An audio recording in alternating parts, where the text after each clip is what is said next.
Hey guys, tonight we descend into the shadowy back streets of ancient Memphis at the edge of the Nile. The air feels thick with incense smoke and the muted hum of distant worship. You settle onto a worn sandstone bench beneath flickering oil lamps, knowing you probably won't survive this without your wits about you. So before you get comfortable, take a moment to like the video and subscribe, but only if you genuinely enjoy what I do here. Post your location and local time in the comments so we can see where in the world you're tuning in. Now, dim the lights. Maybe turn on a fan for that soft background hum, and let's ease into tonight's journey together. Then you slip deeper into the labyrinth of narrow alleys where the neon glow of moonlight dances off painted walls, each surface whispering stories of women whose lives are both legendary and forgotten. The scent of frankincense mingles with the earthy perfume of the river, and every footstep echoes like a secret spoken too loudly. As you weave past stacked crates of papyrus and sealed jars of sesame oil, you notice the faint glimmer of oil lamps dancing across sandstone walls. Courtesans in linen kilts, their eyes rimmed with kohl, slip through hidden doorways that open only for those who know the secret. You inhale the warm scent of frankincense and steamed figs, and for a moment, you feel like a cat chasing a laser pointer, utterly curious, but unsure where it might end. Suddenly, you realize you didn't bring extra sandals, but hey, at least you won't need a sarcophagus tonight. One mainstream historical fact leaps to mind. Prostitution is one of the oldest documented occupations, stretching back to around 3000 BCE CE in Egypt's early dynastic period. You picture scribes recording payments on papyrus rolls, each transaction a testament to a trade woven into urban life and local economies. Historians still argue whether these women acted independently or were largely controlled by temple administrations. And that debate hums beneath every scholar's pen. Fringe whispers suggest sacred courtesans once performed ritual dances in temple courts. More interpretive art than strip show, but rumors traveled faster than festival drummers. Your footsteps echo in a narrow corridor lined with painted reliefs of Hathor, goddess of love and joy. A quick joke crosses your mind. If those walls could talk, they'd probably order a quiet night in. You press on until you reach a low archway covered in crimson drapery. Beyond it, the air grows thick with heated breath and the clatter of coin purses opening. A woman leans against a marble pillar, her voice a soft murmur as she negotiates the next appointment. You catch her scent of honey and coriander, intriguing enough to rival any modern perfume counter. Brokers shuffle around like mischievous mice, balancing clay tokens that represent currency. These courtesans are more than fantasy figures in painted tombs. They run households, manage finances, and cultivate influential friendships. Joke number 2 springs forth. They probably gossip better than any royal messenger. Some even own property or borrow funds from eager lenders, quietly flipping their earnings into dowries or workshop tools. A hush falls as a wealthy merchant enters, his sandals thudding on stone. He offers a disc of silver and slips a folded papyrus to the attendant. Contracts sometimes spelled out the duration and services expected, an early form of booking confirmation. You smirk because at least now it's easier than calling a mid-level influencer for a collaboration. The real shocker is that certain decrees attempted to regulate these exchanges. Legal papy detail fines for clients who failed to pay or behaved too boisterously, proof that some things never change. Smooth voices and soft laughter echo off weathered brick, while overhead a single owl hoots a lazy greeting. You glance upward, half expecting to see a security camera, but it's just night settling over the river. You remember that crocodile dung sunscreen you read about earlier? Yes, actual dung pressed into a paste to block UV rays. Cute, but questionable. You shiver, though it's just the whisper of the breeze off the Nile. Joke 3. You'd pay good money to see Cleopatra's skinning care routine. Caught in the swirl of candles and conversation, you realize this isn't a dusty ruin, but a living city buzzing after sunset. Papyrus scrolls, clay lamps, and silver rings all glint in the lamplight, creating an atmosphere more captivating than any stage production. That fringe practice about erotic chants, probably embellished. Yet some texts hint at celebratory hymns greeting new clients in temple courtyards. Historians still argue whether these were genuine rituals or later imaginative additions by Greek visitors who tuck that mystery away for later pondering as you drift deeper into the scene. Scrolls on broken potsherds, known as ostrika, reveal scribbled insults and coded messages aimed at specific women, like graffiti that feels more petty than rock concert scribbles. You half expect to see a hashtag, but find faded hieroglyphs, each telling you someone's reputation could rise or fall on a joke carved in clay. In some districts, you stumble on small shrines dedicated to gods like bees and tarot, where clients might deposit a token of appreciation after a night of companionship. Those clay figurines and trinkets form a peculiar mix of personal gratitude and public display, an early review system, if you squint hard enough to call it that. Your heart thumps softly as you retreat along a narrow back alley, the chant of the city and the secret world of courtesans melding into one hypnotic melody. You carry with you the scent of jasmine oil and the echo of whispered negotiations, a world hidden behind painted walls and secret thresholds. And as you follow the cool night breeze toward the riverbank, you understand why these stories have endured for millennia, and why we're barely scratching the surface. The moonlight glints on the water as you wander back to your starting point, a quiet sentinel among the ancient stones. This first glimpse behind the veiled doors of Egyptian pleasure quarters sets the stage for revelations tomorrow. You may not survive unscathed emotionally speaking, but who wants a dull bedtime story anyway? Now slip deeper into your pillow and get ready for what tomorrow holds. The night is young, and our journey is just beginning. You wake before sunrise, the horizon, a faint glow behind papyrus reeds, and follow the Nile's whisper as it carries you back through time. The earliest signs of organized companionship appear around 3000 BCE in Egypt's early dynastic era, where pottery fragments and graffiti hint at women offering paid company alongside grain and pottery sales. You imagine bustling river ports near Abydos and Hierakonpolis, stalls laden with salted fish and fresh figs, while women in linen kilts negotiate their own bargains. You probably think modern dating apps have it rough, but these pioneers managed without a single smartphone swipe. As the first traders paddled in from the Delta, they encountered more than spices and textiles. Scribes carved lists of payments on clay tags detailing sums of barley or silver. Deben exchanged for time and conversation. One mainstream historical fact anchors this scene. The term Heset surfaces in early hieroglyphic inscriptions to denote a woman who received compensation for her companionship. You picture clay tokens clinking like ancient casino chips, each one a promise of warmth in a world still learning courtesy.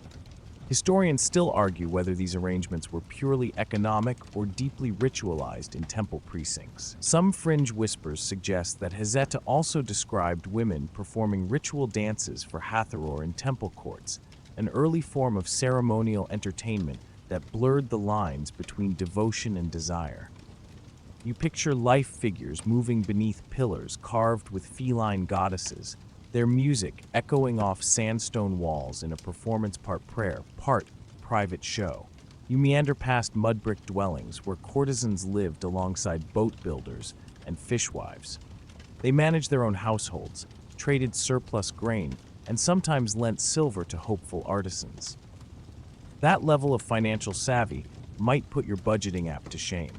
A quick joke flits through your mind. If they could track expenses in barley, you have no excuse for missing a utility bill. In narrow alleyways, you spot charcoal sketches on plastered walls, crude portraits of favored clients etched alongside symbols of fertility gods. Some claim those images served as irresistible advertisement. You recall that crocodile dung sunscreen you read about in the last section, and wonder if these women use similar inventive cosmetics to turn heads under the scorching sun. The scent of roasted chickpeas drifts in the air, a reminder that life then was never far from basic necessities. Trade caravans from Syria and Nubia arrived at fortified docks, carrying incense, ebony, and unfamiliar olive oils. Foreign merchants sought more than Egyptian gold. They sought companionship with women renowned for their beauty rituals and storytelling talents. You chase a mental image of a Nubian trader attempting to pronounce Heset, mangling consonants while hoping for an unforgettable evening. Jokes about linguistic missteps bubble up because trying to haggle in broken Egyptian might feel like asking your barista for oat milk with a British accent. Legal fragments discovered on broken pottery shards reveal early regulations. Official decrees set fines for clients who failed to deliver promised goods or who trespassed beyond agreed boundaries. Some courtesans held contracts that granted them immunity from certain civic duties in return for their services at public festivals. Historians still argue whether these regulations protected women or simply codified control by powerful temple administrators. The debate feels as heated as a baker arguing over the price of new loaves. You step into a small courtyard where women gathered at dawn to collect water and share gossip. They traded news of wealthy patrons, compared jewel tones of new makeup concoctions, and quietly planned improvements to their houses. Imagine a medieval salon, but without velvet drapes and with far more linen.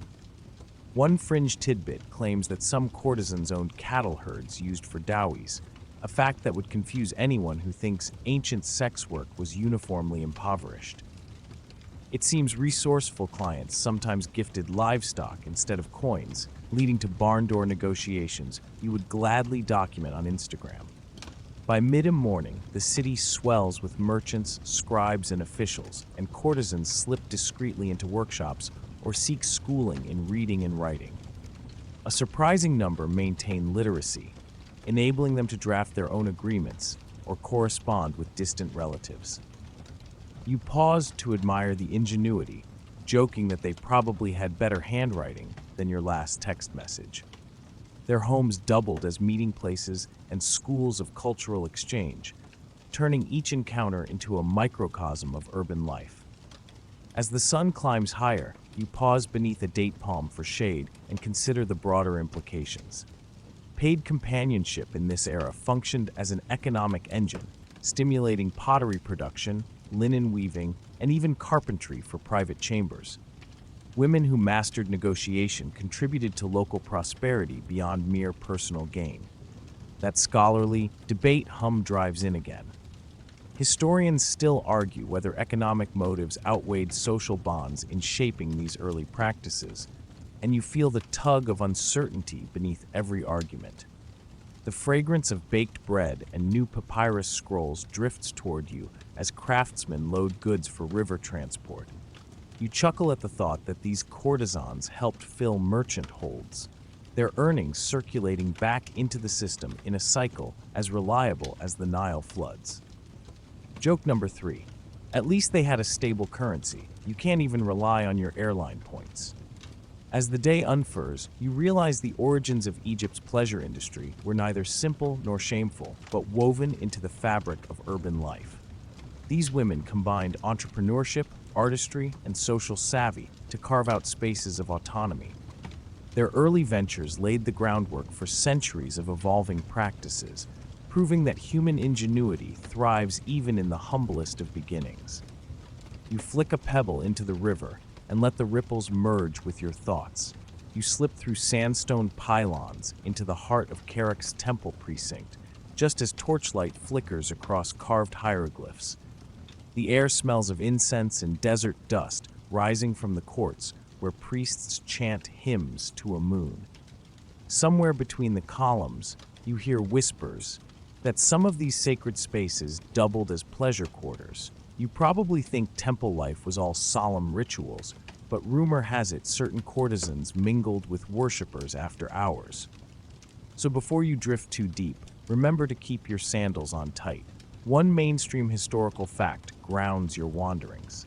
No surviving Egyptian text explicitly describes temple prostitution within precincts dedicated to deities.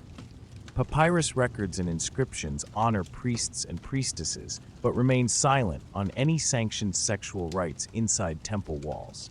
That silence speaks volumes under the relentless desert sun.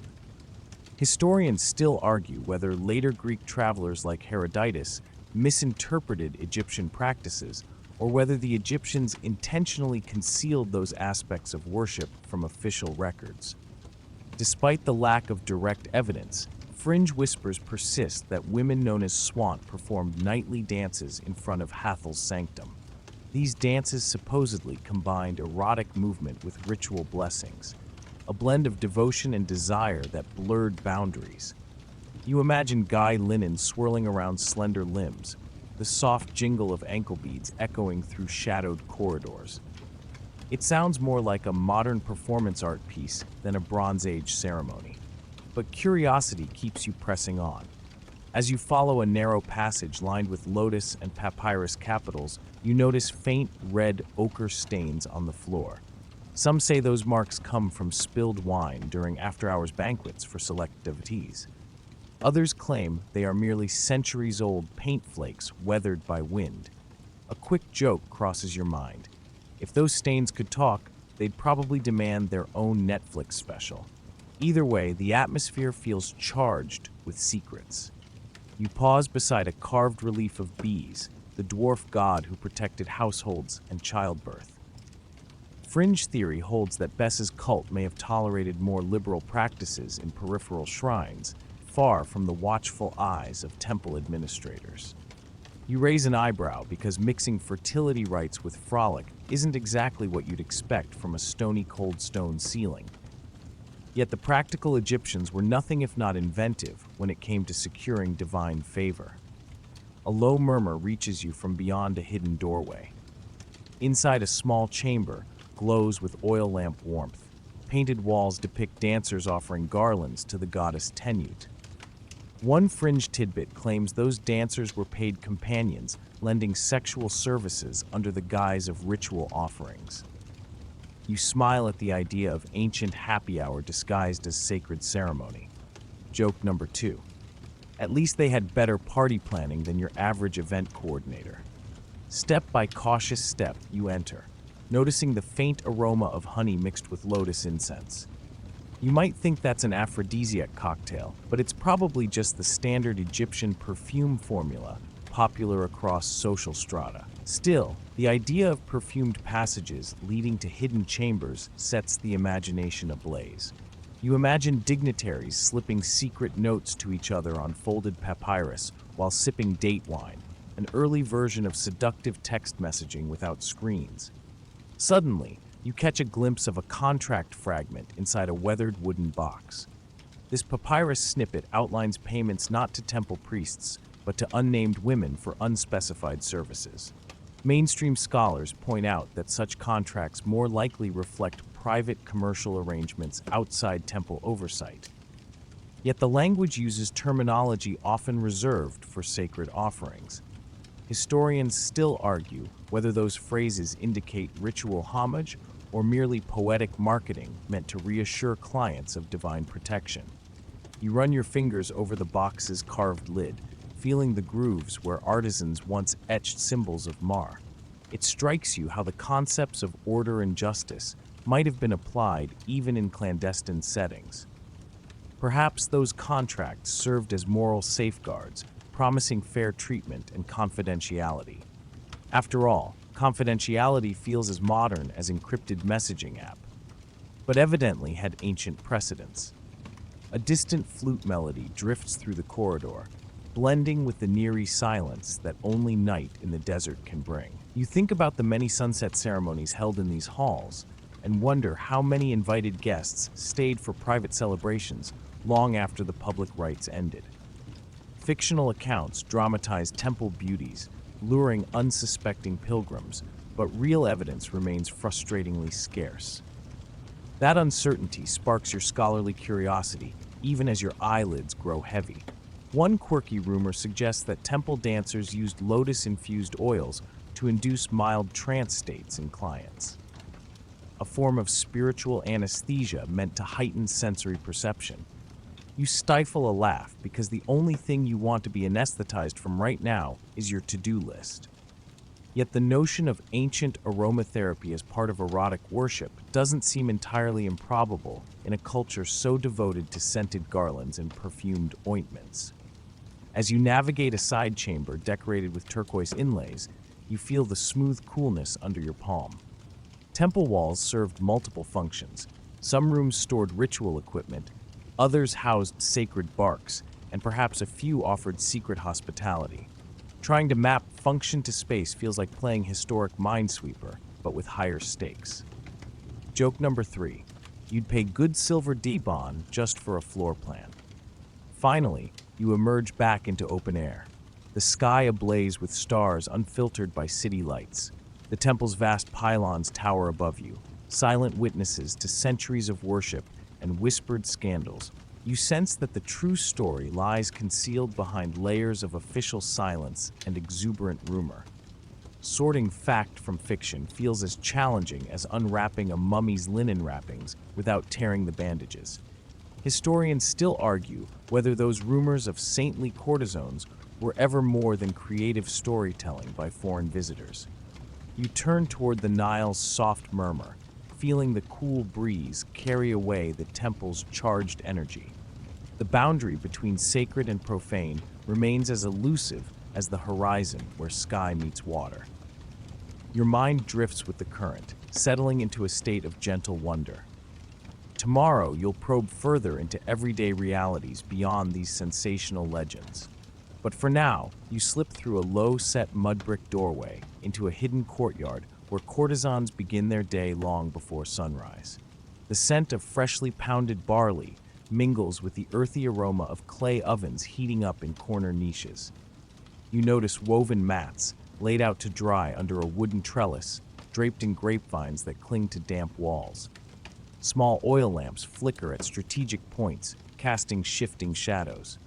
You move silently so as not to disturb an attendant stirring pots of spiced lentils for a midday meal later on. One mainstream historical fact anchors this glimpse into private quarters.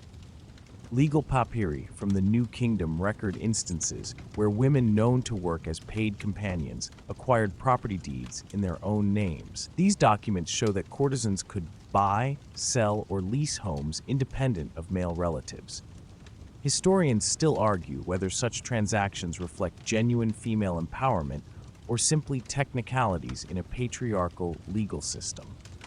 You follow a slender corridor lined with wooden shelves holding clay jars of olive oil and rose water.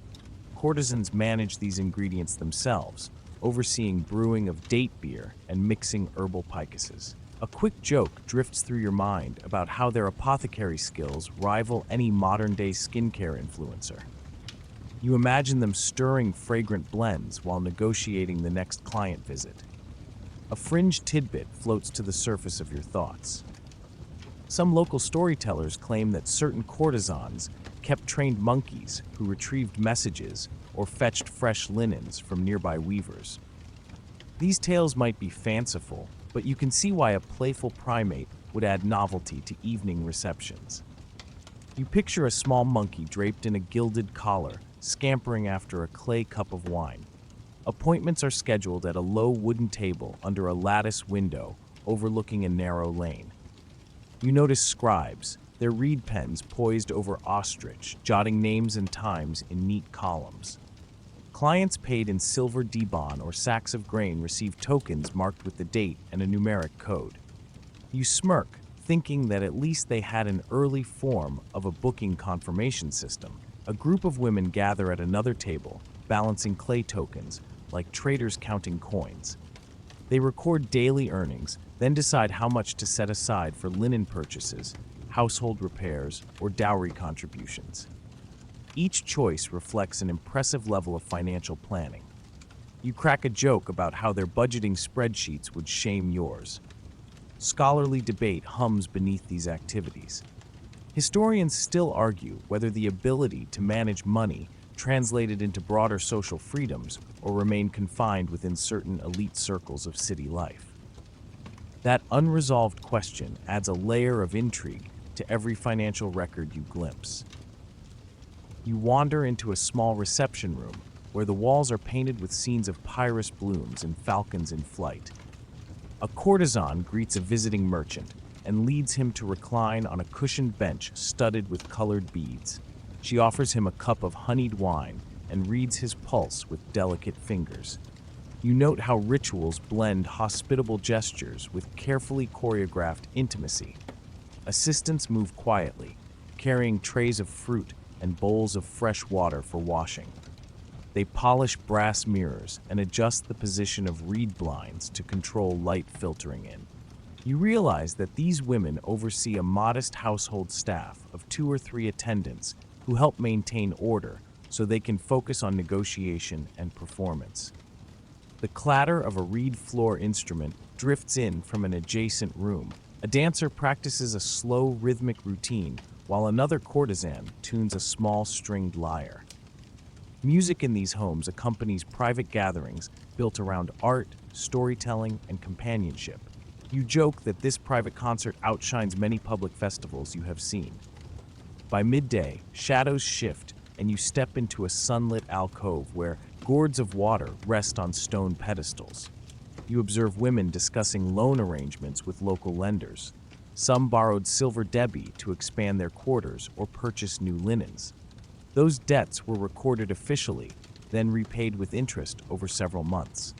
You pause to imagine negotiating interest rates with a stern-faced moneylender. A gentle breeze ruffles pyrus mats overhead as you consider the broader picture. These courtesans functioned as micro-entrepreneurs who managed households, staff, and finances. Their mastery of logistics and negotiation provided unexpected agency. You reflect on how modern career coaching might draw lessons from their organizational savvy. You move toward a small doorway draped with dyed linen curtains. Beyond lies a workroom where courtesans exchange news of upcoming festivals and new clients. One woman leafs through fresh orders of scented oils, while another inspects recently woven textiles.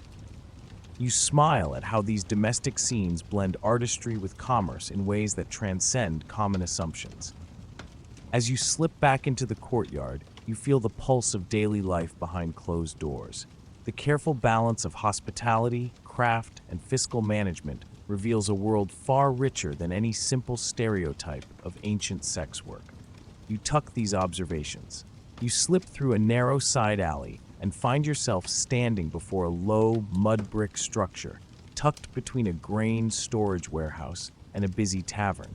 The scent of freshly baked flatbread mingles with the tang of fermented date wine drifting from the courtyard beyond an open doorway. As you step inside, you notice clay tables piled with sealed jugs of beer and baskets of onions, olives, and dried figs. This is no back alley bordello, but the beating heart of a bustling economic engine. You probably think those women simply earned coins and spent them on trinkets, but their earnings fueled entire supply chains without which daily life would grind to a halt. A mainstream historical fact anchors this scene. Tomic papyri from Alexandria records specific taxes levied on brothel profits, indicating that authorities recognized sex work as a reliable revenue source as early as the 3rd century BCE. You can almost hear the clack of reed pens, tallying earnings and calculating remittances to the treasury. Historians still argue whether those taxes primarily supported public granaries or filled the coffers of temple treasuries, leaving room for spirited debate among scholars. You step past a low wooden counter where an attendant seals small clay tokens into a leather pouch. These tokens represent fractions of a dibon, the standard unit of silver weight, and served as receipts, ensuring clients could claim promised services or negotiate refunds. Fringe whisperers insist that some brothel accepted livestock instead of metal. One fragment supposedly lists goats, geese, and even honeybee hives as acceptable payment. You smirk at the image of a goat nibbling on a reed mat in exchange for companionship, but the notion shows how inventive commerce could become when money was scarce. As you move deeper, Your eyes adjust to the dim glow of oil lamps hanging from wooden beams. A pair of weavers sit on woven mats, stitching linen sheets that will soon cover padded benches in private rooms. Their nimble fingers loop threads with practiced ease, and you realize without these artisans, there would be no hospitality. You joke that these brothels had better interior design teams than most of today's boutique hotels. Linen weaving, pottery production for lamps, and carpentry for folding screens all depended on steady orders from these pleasure quarters. You wander into a side chamber where jars of perfumed oils line low shelves. Courtesans and clients alike used these scented unguents to mask sweat and stale air. Some exotic imports arrived from Byblos and Punt, including cedarwood oil and frankincense. Small vials of these precious substances changed hands like modern luxury cosmetics, creating demand that stretched across the Eastern Mediterranean trade networks. You laugh at the thought that ancient influencers probably bragged about their signature scent just as loudly as any celebrity today. Beyond the perfume stand, you find a cluster of potters molding clay into miniature oil lamps. Each lamp bears a unique stamp indicating the brothel owner's mark, a way to trace tax payments and guarantee quality. You imagine a pottery workshop operating with near industrial efficiency, churning out hundreds of lamps weekly to meet demand. Joke number 2 comes to mind. If those potters had a Kickstarter page, they would hit their funding goal by sunrise. In a tiled courtyard adjoining the workshop, small livestock pens hold goats whose milk becomes an ingredient in cosmetic creams. A confident goat bar, softly as an attendant, leads it past stacked baskets of barley and dates. Some fringe stories claim these goats were pampered with honey and pomegranate peels to improve milk quality.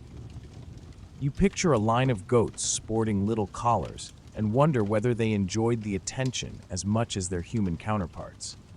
You step toward a heavy wooden door leading to a larger hall where local fishermen deliver baskets of fresh fish each afternoon. Their catch forms part of the standard meal offering for clients and staff alike. You note that brothel kitchens acted like any communal eyrie, with cooks weaving together offerings from market stalls. The busy hum of commerce rings in your ears. Every fish sold here meant less for the general populace, but more coin for traders and cooks. At a low arched window, you observe a group of merchants haggling over grain deliveries. These women and men negotiate amounts, prices, and delivery schedules. The courtesans depended on a regular supply of barley and wheat to feed their households of assistants, musicians, and security personnel. A quick joke flits through your mind. They probably had better logistics software than your favorite delivery app. You wander past a silversmith hunched over a workbench, hammering thin bowls used for bathing rituals.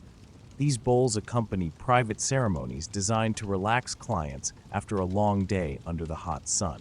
The silversmith's hammer rings clear in the courtyard, and you wonder whether he prefers working for brothel or royal households.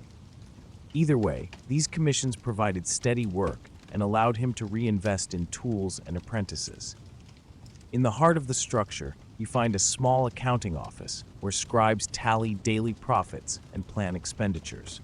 Clay tablets and papyrus scrolls bear entries for linen, oil, pottery, and food, alongside payments from clients. You pause to marvel at how meticulously these records were kept, joking that modern businesses could learn a thing or two about old-school bookkeeping. Beneath the dusty ledgers lies an open question.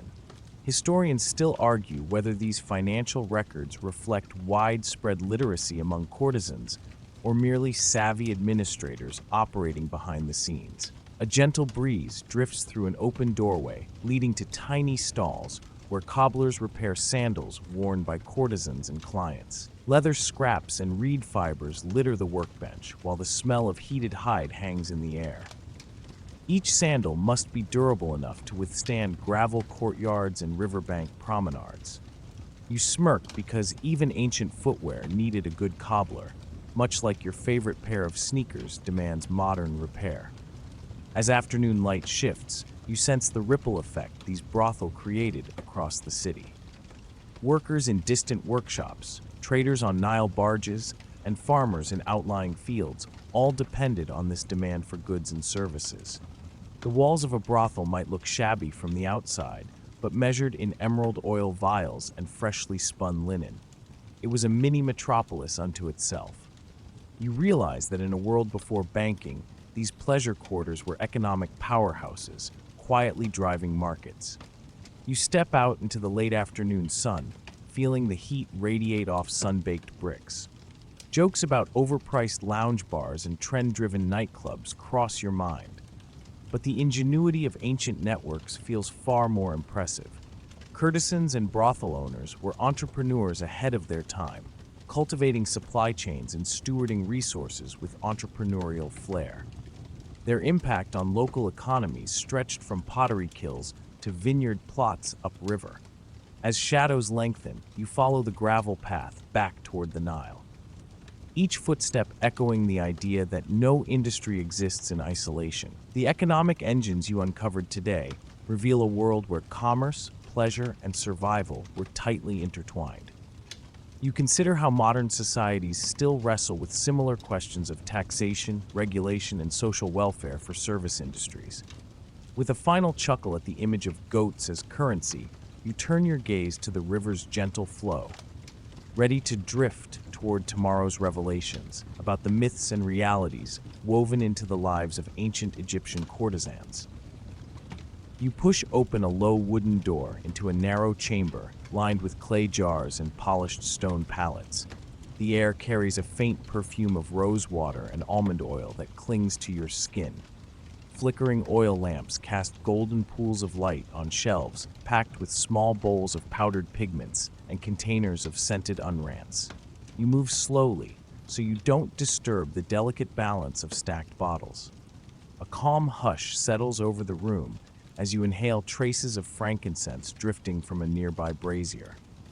One mainstream historical fact anchors this ritual space.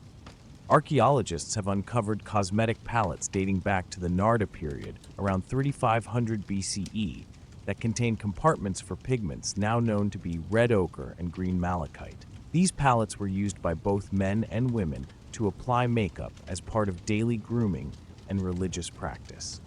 Historians still argue whether elaborate makeup was a symbol of social status or simply a practical response to harsh desert light. You reach for a small bowl of henna powder meant for nail and hair dyes.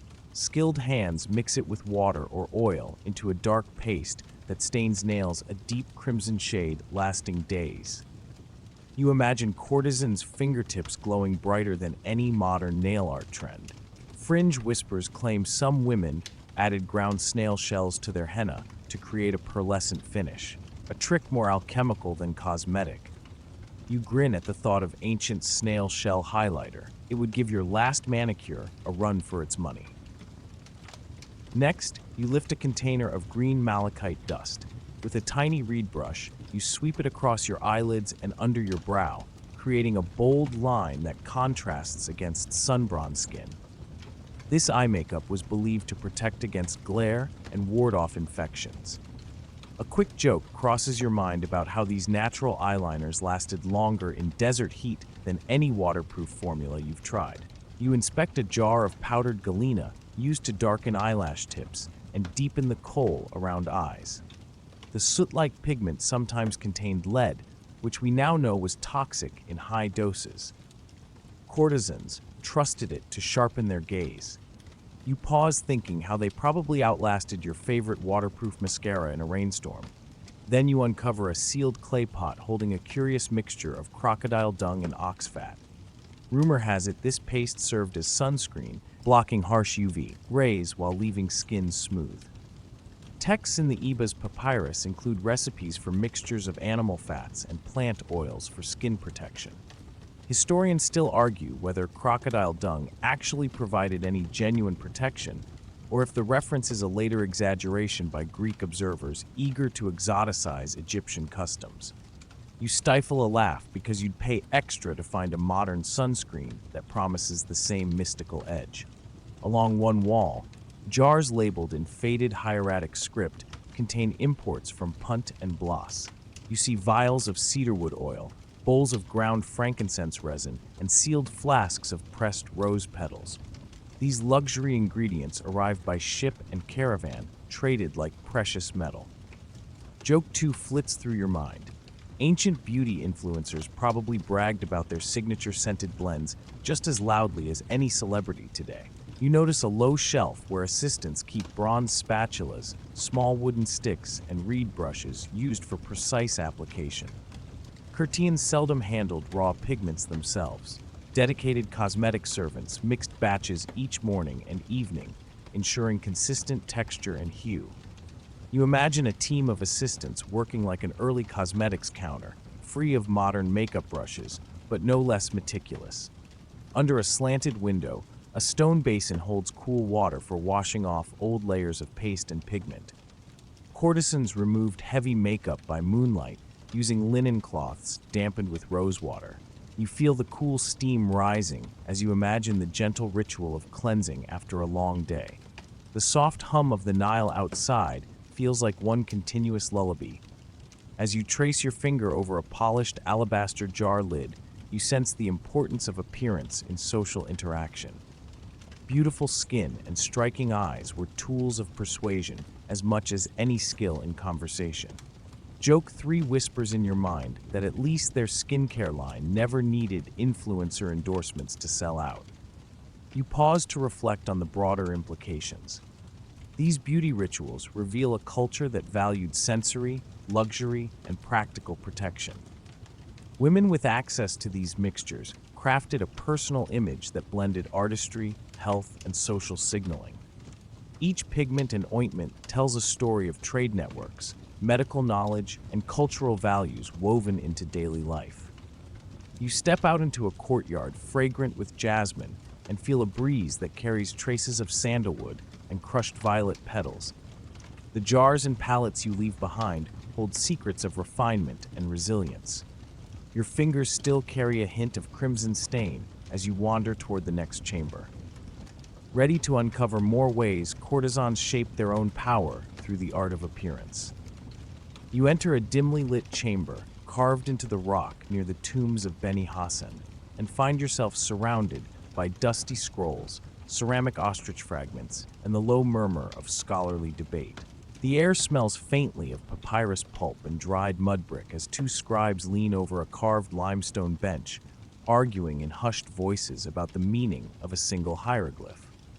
You settle onto a rough-hewn stool, ready to witness how experts wrestle with evidence that refuses to speak clearly. One mainstream historical fact anchors this dispute. Despite thousands of surviving inscriptions from the Old Kingdom through the Tiamic period, no Egyptian text explicitly names a woman as a professional sex worker, illustrating how the documentary record cloaks this practice in silence. Historians still argue whether this omission reflects cultural modesty or deliberate erasure. You feel the weight of that absence pressing in like the hush before an important confession. On one side of the room, a gray-bearded philologist gestures at a fragment of papyrus.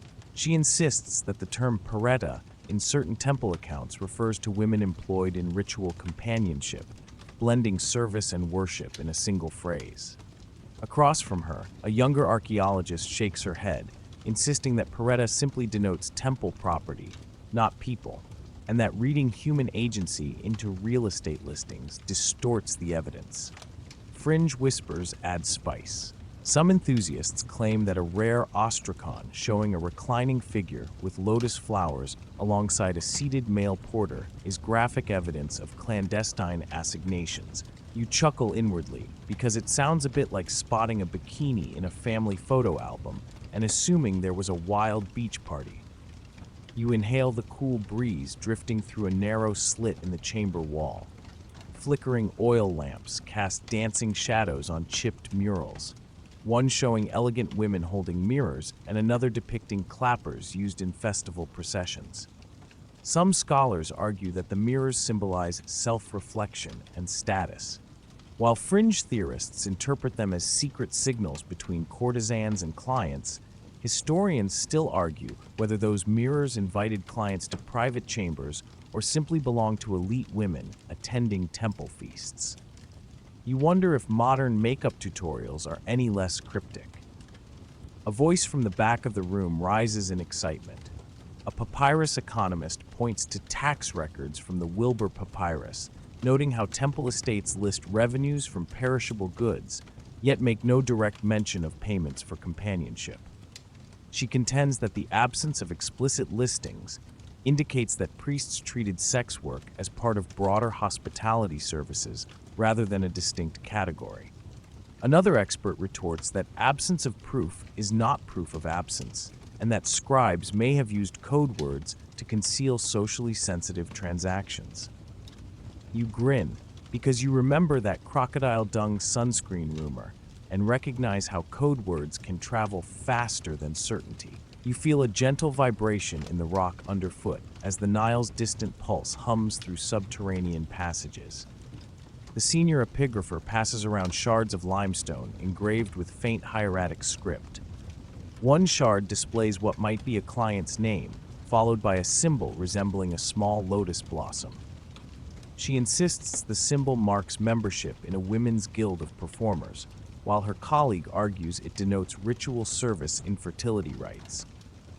Fringe historians have even proposed that these symbols represent a secret code for brothel locations, a poetic twist on treasure maps. You stifle a laugh because treasure maps tend to be more reliable when X marks the spot.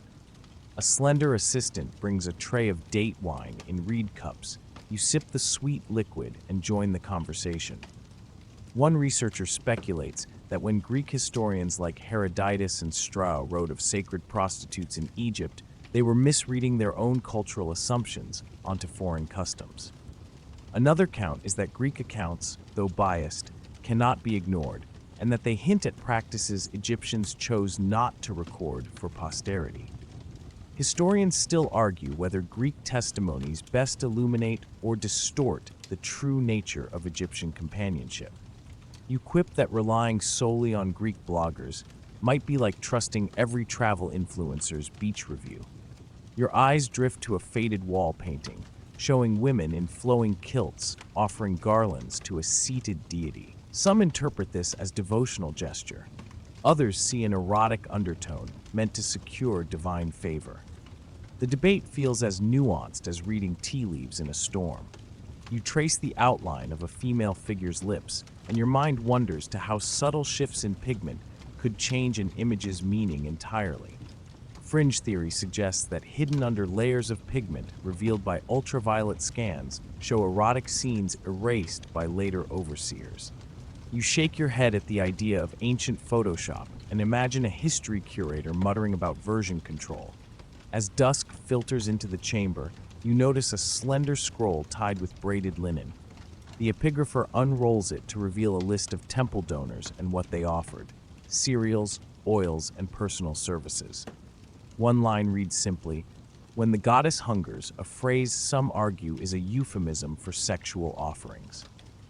Others insist it refers to symbolic feeding rituals. Historians still argue whether that phrase marks the point where ritual hospitality tipped into erotic territory or remained strictly ceremonial. You bite your lip because you know how nuance can hang on a single word, much like a well-placed comma changing a legal contract. You lean forward as the debate turns to iconographic analysis of statues found at Kambo. These statues depict women holding sirens and lotus flowers. One side contends these were professional musicians and dancers, not courtesans. Others counter that performance and companionship were inseparable in Egyptian social life. Fringe enthusiasts have even pointed to the decorative base of one statue, claiming its pattern encodes secret meeting times. You chuckle and think how event invitations today use group chats instead of hieroglyphic riddles. A mild hush falls over the chamber when a young historian unveils infrared images of tomb paintings. The scans reveal faint outlines of intertwining bodies, once thought to depict divine unions. She argues they represent early erotic art connected to fertility cults. While skeptics warn that infrared artifacts often mislead and that pigment degradation can create shapes where none existed, historians still argue whether these infrared shadows hold clues to actual practices or are simply pareidolia playing tricks on our modern senses. You feel a thrill knowing that ancient walls still guard their secrets fiercely. A final flourish of debate erupts as the scribes examine a handful of ostraca graffiti from workers' villages at Deir el-Medina. Some inscriptions scroll crude jokes about nightly visitors and reference women by nicknames that sound scandalous today. One fragment reads, "Nefort's belly laughs lasts longer than river floods and sparks giggles across the room. Experts pass the humor for hidden meanings." Was this casual mockery of popular courtesans or evidence of community acceptance? Historians still argue whether village graffiti reflects widespread attitudes or isolated jests among artisans. You smile because humor across the centuries binds us together more than dry legal texts ever could. You rise from your stool as the debate winds down, the oil lamps guttering as candles burn low. The arguments haven't yielded a clear verdict. Yet you appreciate the richness of the scholarly tapestry, threads of text, image, and rumor woven together with cautious interpretation. You pat your sandal-clad foot on the stone floor and offer one last thought out loud. Ancient academics probably never expected an audience member to challenge them mid-lecture. Yet here you are doing just that. You step out onto the cool stone terrace and gaze across the desert night, the stars winking like distant patrons waiting for their turn. The debates you witnessed underscore how our understanding of Egyptian courtesans depends as much on modern perspective as on ancient evidence. Sorting fact from fiction feels like teasing apart threads in a tightly woven tapestry. Historians still argue whether the evidence will ever fully reveal the truth or leave us forever chasing shadows. You inhale the night air, your mind buzzing with possibilities, and prepare to follow tomorrow's path, deeper into the world where myth and reality intertwine in fractal complexity. You settle at a low wooden bench inside a faded archive room where papyrus scrolls and folded letters lie in neat stacks beneath glass vitrines. The air feels cool and slightly musty as you lift the lid of a clay jar marked with thin looping hieratic script. Inside, you discover bundles of private correspondence tied with linen thongs, each one a whisper from a world that rarely spoke aloud about intimate commerce. Your fingertips brush faded ink lines as you unwrap the first note, and you feel an uncanny connection to a woman who once gripped this very papyrus in her own hands. One mainstream historical fact tethers your excavation. The famous papyrus Tepunis, 2.614614, dated to around 250 BCE, contains a legal contract between a woman named Apollonia and a client named Tomios for 30 nights of companionship at a fixed rate of 1 silver dibon per evening. This document outlines payment terms, confidentiality clauses, and remedies for breach of contract. You smile because at least now you know your favorite subscription service fees are ancient too. Historians still argue whether these contracts reflect the norm among professional companions or represent exceptional cases commissioned by wealthier clients. As you unroll a second slip of linen, you uncover a personal letter addressed to a friend in a neighboring city. The writer confides that she has grown fond of her patrons, storytelling more than his silver coins, and wonders if affection will ever count as currency. You pause at the heartfelt phrase and imagine scribes clutching quills, hearing rumors of courtesans, also seeking emotional attachments. A fringe whisper suggests that some letters were hidden inside hollow weed-out figs to avoid prying eyes. An early version of secret messaging that sounds more novel than any spy movie.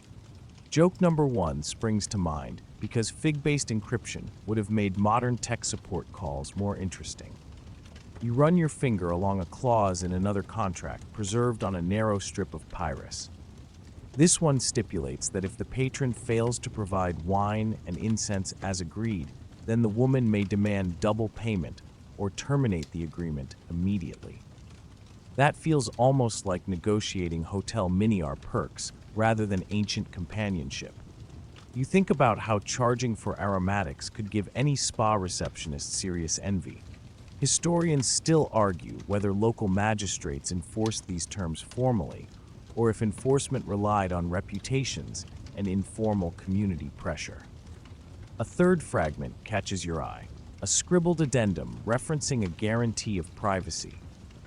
The scribe notes that witnesses must be present when payments are exchanged, but then must swear never to divulge the details of the service. That evokes an early form of non-disclosure agreement, which you imagine causing modern lawyers to nod appreciatively. Fringe theorists have speculated that some courtesans burned the witnesses' notes afterward to protect client identities, a dramatic twist reminiscent of espionage thrillers. You chuckle at the idea of ancient ink block tests serving as court evidence. Your gaze drifts to a folded letter sealed with red beeswax. Breaking the seal, you reveal a client's plea for an extension of service, complete with promises of extra incense and a small herd of sheep as recompense. Imagine negotiating rate hikes with livestock instead of bonus points. No wonder modern freelancers envy your negotiation skills. You read that the courtesan politely declined until an additional debon of silver was included. That level of professional boundary setting feels as modern as refusing a group chat invitation after hours. Historians still argue whether clients ever dared contest such refusals or quietly accepted the terms without fuss. You then examine a starkly formal contract written in neat columns on a larger sheet. It sets out allowances for medical support if the courtesan fell ill, including coverage for physician visits and medicinal unguents. That clause reminds you that sex work carried real health risks long before modern clinics and therapists. One quirky rumor holds that some women carried small amulets of bees as talismans to ward off disease, a fringe practice mixing superstition with self-care. You imagine a hamster-sized god statue shielding you from sniffles and grin at the thought of soothing anxiety with tiny deity figurines. A soft breeze drifts in as you arrange the documents back into order. The glow of late afternoon sun filters through a lattice window and casts patterned shadows on the dusty floor. You reflect on how these papyri reveal legal norms that balanced commerce, confidentiality, and personal welfare. These private texts turn courtesans from mythic temptresses into savvy negotiators crafting binding agreements. You crack a joke about how even today you wish your online service providers required handwritten contracts in plant-based ink. That is joke number 3, and it feels perfectly timed. As the room grows quieter, you tuck one final bundle beneath your cloak. This packet contains a scribbled note in a hurried hand that references a dispute over unpaid nights and threatens to take the matter before a local council. The note ends with a plea for fairness rather than scandal. That closing sentiment strikes you because it makes these women feel human rather than historical abstractions. Historians still argue whether the existence of such dispute letters indicates a robust legal framework or reflects a patchwork of community-led resolutions without formal tribunals. You exit the archive room and stand in a narrow corridor lined with painted reliefs of lotus blossoms. The scent of fresh papyrus mingles with incense carried from the temple precincts beyond. Your mind buzzes with fragments of intimate agreements, emotional entreaties, and legalese more binding than many modern subscriptions. You realize how these ancient whispers shape our understanding of agency and risk. In a world where intimacy and economy merged in the papyrus-lined corridors of dusty offices, with the last rays of sunlight guiding you back toward the Nile, you inhale the warm evening air and ponder tomorrow's journey through hidden graffiti and private shrines. Each new fragment adds depth to a narrative woven from contracts and confidences. You tuck the echoes of these papyri beneath your breath like a secret vow, then follow the river's steady murmur toward your next revelation. You step through a narrow corridor hung with faded linen curtains and arrive in the guest wing where the hierarchy of companionship unfolds like a living tapestry. The walls are painted in muted ochre shades, with simple geometric patterns marking each chamber's rank. You notice that rooms closest to the central courtyard boast carved wooden doors, recessed aloves, and polished limestone floors, while those at the back feature rougher mud brick walls and simple reed mats. You probably expect every chamber to look the same, but here even space and decor whisper secrets about status. A mainstream historical fact brings clarity. Papyrus ledgers from Oxyrhynchus dating to the 3rd century BCE, record titles such as Lady of the First Chamber, Keeper of the Lattice Window, and Apprentice of the Outer Hall, indicating a formal hierarchy among women offering paid companionship.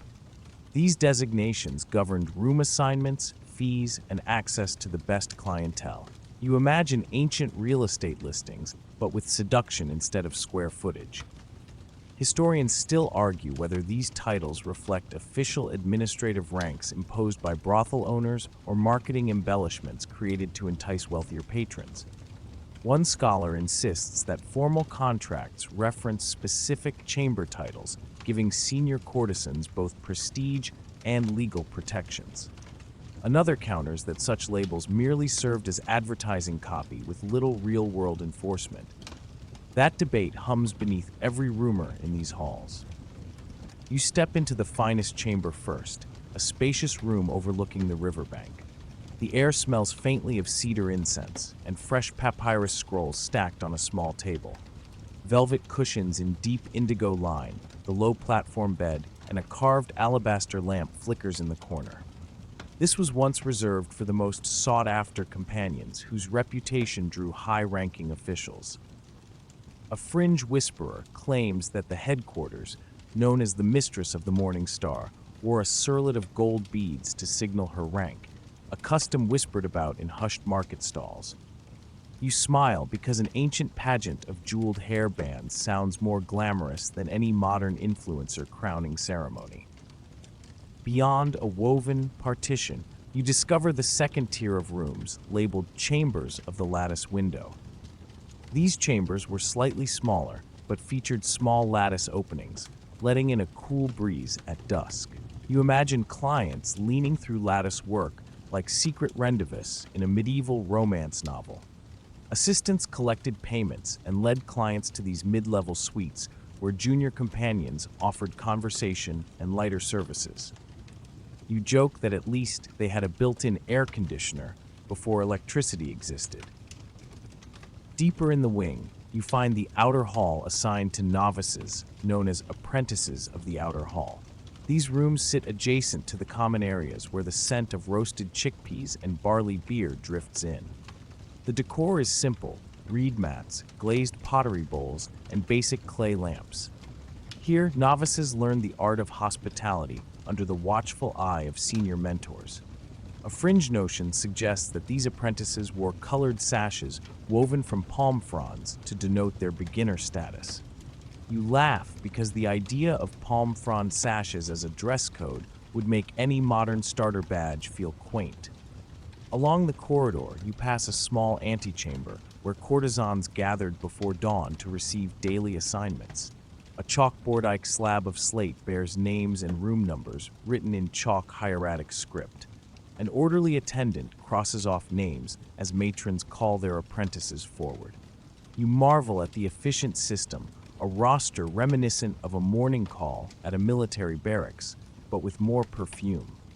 You crack a joke that their attendance tracking puts some of today's corporate check-in systems to shame. At the far end of the wing lies a private salon known as the Council of Pearls.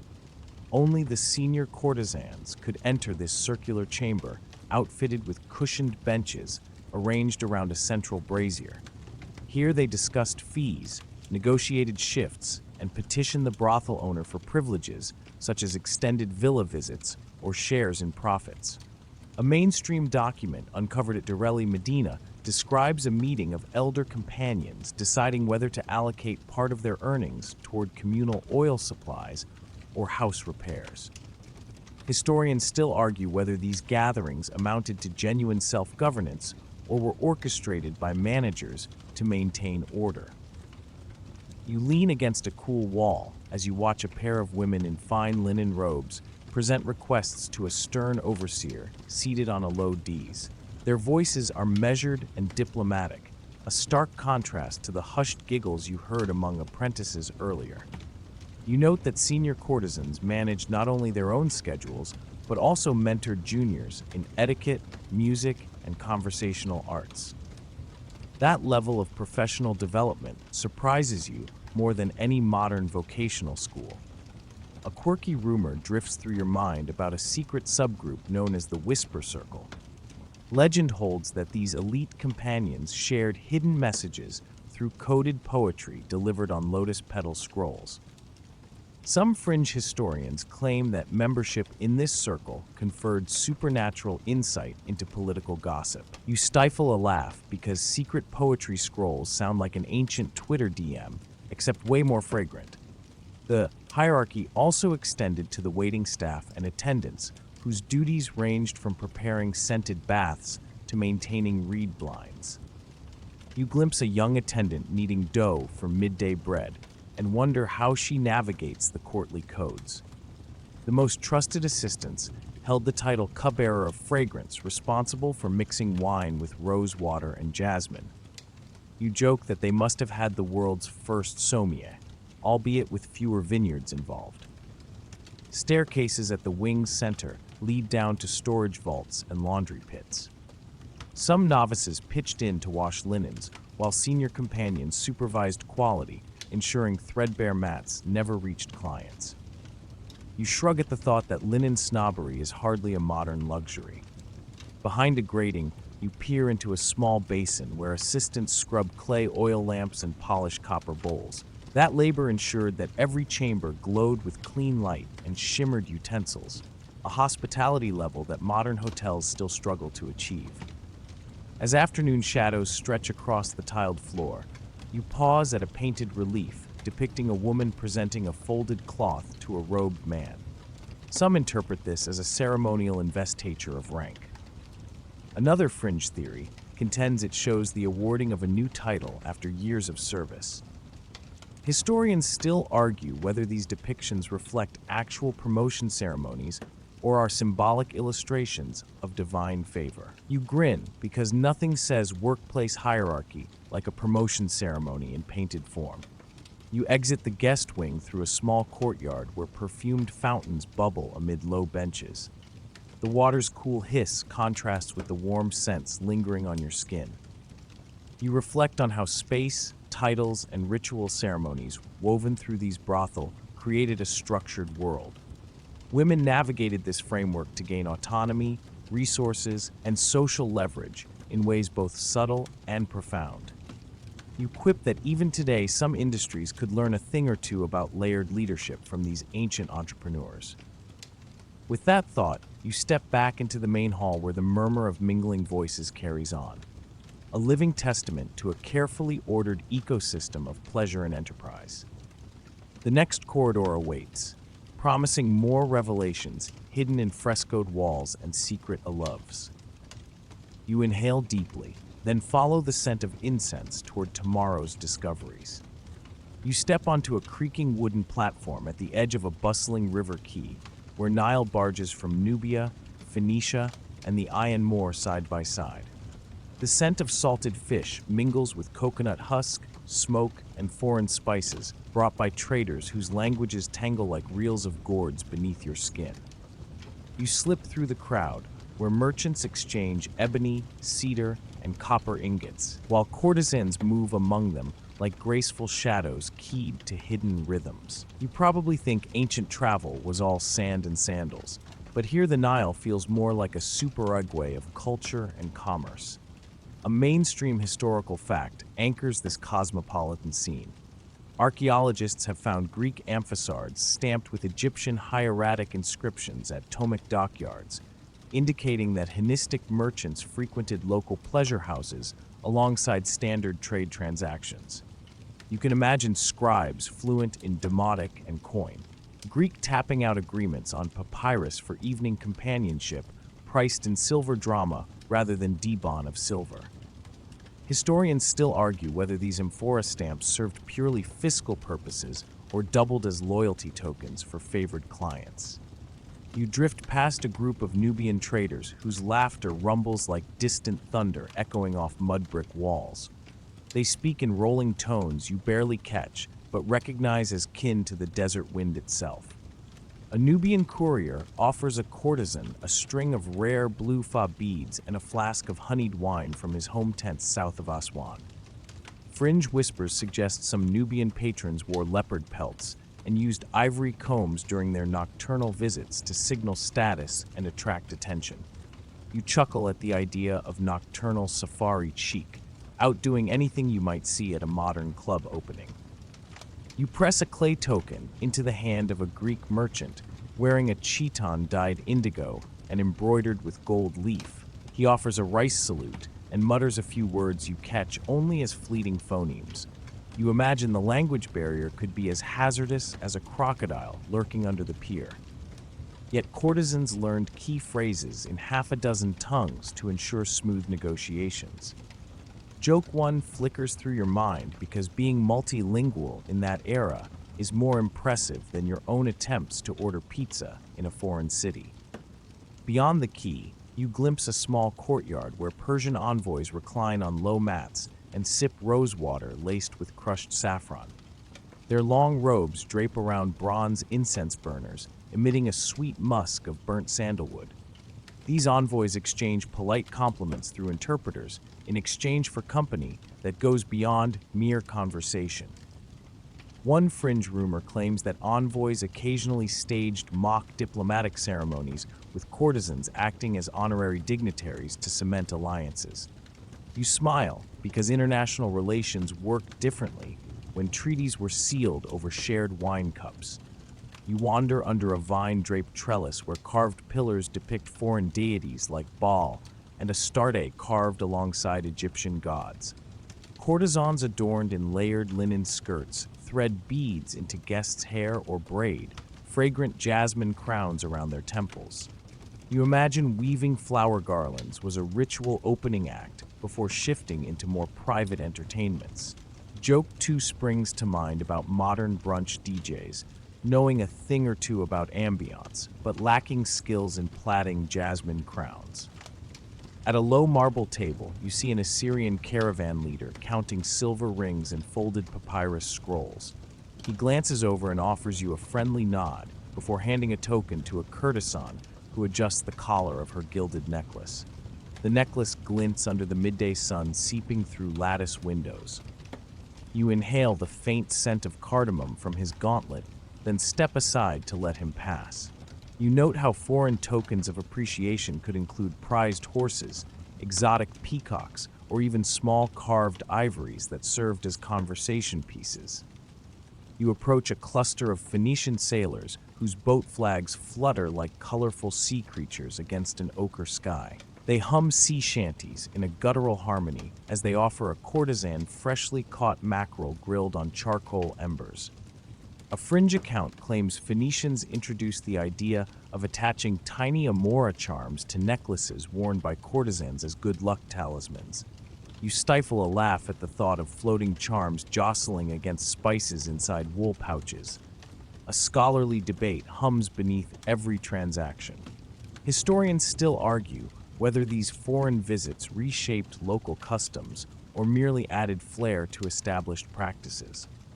Some argue that Mediterranean guests introduced wine-drinking rituals that blended with traditional Egyptian beer ceremonies. Others insist that Egyptian hospitality remained distinct with imported elements assimilated rather than adopted wholesale. You ponder the lines between cultural exchange and cultural appropriation long before either term existed. You move toward a low alcove draped in dyed linen, where an interpreter recites terms for a Frankish trader who arrived via coastal trading posts. His accent slices through whispers like a scythe through reeds. He nods gravely when told that certain services include musical recital on red pipes, while others guarantee privacy behind woven screens. Joke 3 crosses your mind because modern service industries still struggle with clear pricing and package deals. The courtesans here maintain a ledger in multiple scripts laid out on a polished stone slab. Greek letters bend around hieroglyphs and cursive demotic to capture names, dates, and fees in a polyglot tapestry of commerce. Parchment fragments from Jebel Barkal show similar bilingual entries, suggesting that cross-cultural companionship had formal recognition even in Nubian territories. Fringe theorists claim that some entries were secretly coded to avoid Roman tax collectors. You grin, because history is full of accountants hiding ledgers in plain sight. You listen to the soft strum of a lute next door, where a Lydian trader and a courtesan exchange ephemeral glances as she plucks a single string. Their music blends Eastern scales with Egyptian melodies to create a hypnotic lullaby echoing through arches. You imagine this musical fusion as an intimate prelude to further engagements. That blending of artistic traditions speaks to deeper connections beyond commerce. As afternoon light shifts to gold, you watch as the quay empties of caravans and ships wave their sails for departure. Courtesans gather at stone benches to compare tokens received, laughing softly as they recount unusual gifts. They trade stories of mares, exotic birds, and perfumes distilled from faraway cedar forests. You follow their laughter like a guide, sensing camaraderie beyond transactional roles. You pause at the river's edge as barges pull away under a rosy sky. The calls of merchants merge with the gentle lapping of water at the hulls. You realize that foreign clients did more than enrich purses. They infused this hidden world with spices, languages, and artistic currents that rippled through Egyptian society. You pat the cool stone railing and ponder tomorrow's return to selling space inside frescoed walls and hush of secret courtyards. With the sun's last rays glazing the water, you inhale deeply, carrying with you the echo of distant tongues and laughter mixed with clinking tokens. You drift toward the nearest ferry back to central Memphis, letting the river's sway lull your senses. Each foreign exchange left its mark on both visitor and host alike. You settle into the wooden bench and prepare for what tomorrow's journey will reveal about myths, realities, and the complex tapestry woven by those who sought solace and secrecy on the Nile's banks. You return to a shaded portico, where a group of traveling Greek scholars sit cross-legged on reed mats, their scrolls unfurled and their voices rising with a theatrical cadence. The scent of roasted chickpeas and freshly baked barley bread drifts from a nearby market stall, and a faint hum of a double flute weaves through the background as they recount tales of sacred prostitutes said to serve in Egyptian temples. Their stories are vivid and confident, yet you sense a layer of embellishment clinging to every syllable. You probably think these accounts carry the weight of truth, but as you listen more closely, the edges of their tales begin to fray. A mainstream historical fact grounds the moment. Herodotus, writing in the 5th century BCE, claimed that Egyptian women were compelled to offer themselves in temples as acts of devotion. Comparing the practice to rites he said existed in Babylon. Yet no Egyptian source corroborates his statement, leaving his account dangling like a lone papyrus boat on the current. Historians still argue whether he misinterpreted fertility rites, relied on secondhand gossip, or knowingly exaggerated to titillate his Greek audience. You follow the scholars' voices as they wander into a courtyard adorned with painted pillars where Greek inscriptions and Egyptian hieroglyphs intersect. One scroll, read aloud with a flourish, describes maidens of the moon who waited at temple gates and blessed visitors with sacred intimacy. A younger scribe raises an eyebrow and points out that no Egyptian temple archive mentions such an order, sparking a quiet debate under the hot afternoon sun. Fringe whispers suggest that these so-called maidens may have simply been trained musicians and dancers, their art misread by foreigners eager to project familiar narratives. You smirk at the thought that cultural misunderstanding may be as old as trade itself. A gust of wind carries the sound of distant boat horns from the Nile, and you glance at a faded wall relief showing women with sirens, the musical instruments linked to Hathor's worship. Some scholars argue These depictions show priestesses leading festival dances, while fringe theorists claim the same scenes hint at erotic ceremonies. Historians still argue whether these images reflect entertainment for deities or embellished rituals spun into scandal by outside observers. You can almost hear the debate simmering like lentil stew in a clay pot nearby. You pass beneath a colonnade where two translators quarrel over the termra, a word used in Greek texts to describe female companions. One insists that Greek writers projected their own social structures onto Egyptian society, equating entertainers with intimate partners. The other counters that cross-cultural exchanges could have produced hybrid roles, blending art, music, and intimacy. Joke one flickers in your mind as you imagine these translators throwing papyrus scrolls like frisbees in frustration, while their audience nods off in the midday heat. In the far corner of the courtyard, a weathered merchant leans on a cedar staff and recounts hearing of star-blessed dancers during a pilgrimage to Denderea. He claims these women anointed pilgrims with lotus oil and whispered blessings under the moonlight. With soft gestures he swears carried a charge of divinity. A younger historian nearby rolls her eyes, muttering that no temple ledger records fees or rosters for such a group. Fringe accounts suggest Greek travelers conflated blessing rituals with intimacy, their stories rippling across the Mediterranean as thrilling half-truths.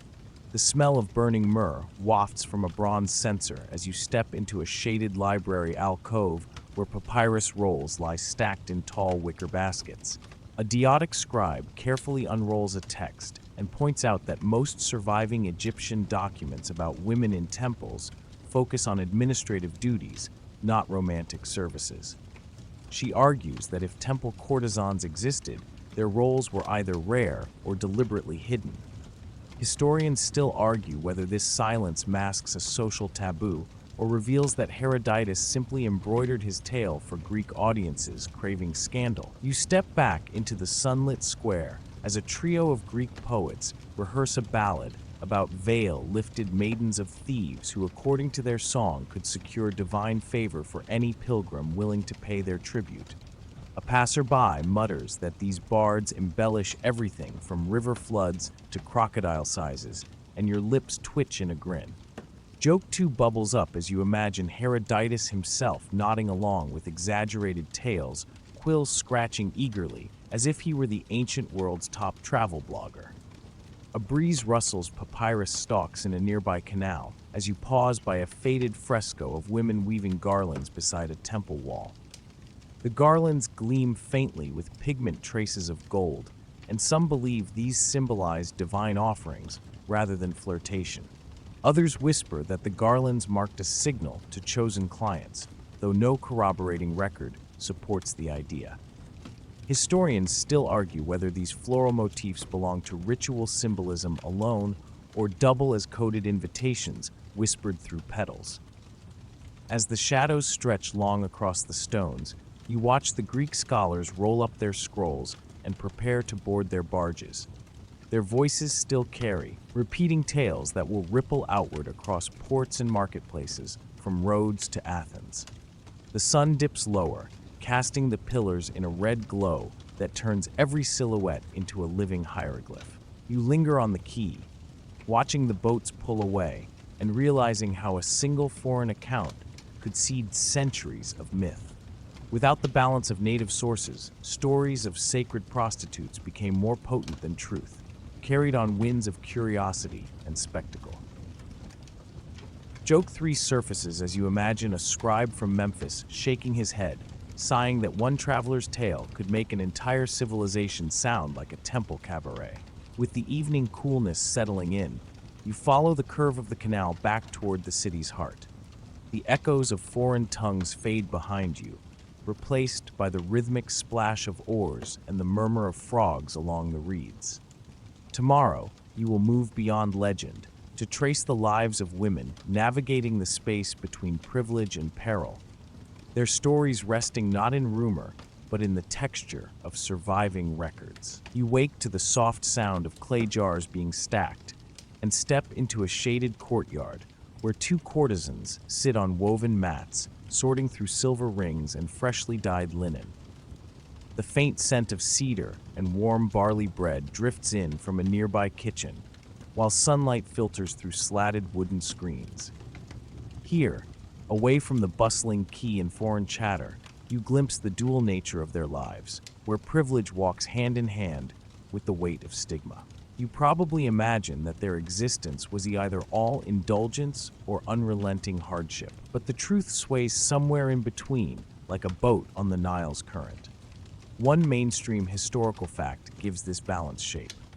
Decrees from the reign of Tommy II record instances where courtesans were allowed to inherit property, run household workshops, and even employ servants, making them among the few women who could act as independent economic agents. Yet, alongside these rights, temple archives and village records reveal frequent complaints lodged by neighbors about disruptive houses and women whose voices carry into the streets, a polite way of documenting social disapproval. Historians still argue whether these complaints reflected moral outrage, jealousy over wealth, or genuine public disturbance. You follow a narrow hall lined with colorful frescoes showing boats, lotuses, and offering tables. The walls designed to impress visiting clients, but also to mask the sound of gossip drifting from the next room. Inside, two apprentices practice singing verses to Hathor, their voices steady and measured, while a senior courtesan instructs them on how to blend formal prayer with lyrical storytelling. A fringe whisper suggests that some of these women, despite their profession, were chosen to perform sacred songs during festivals, a rare honor that lent them temporary respectability. You smile because festival performers today still wear costumes that win applause, even if whispers follow them home. You pass into a side chamber where a low wooden table holds a scroll detailing fines imposed on a courtesan who refused service to a minor official during a banquet.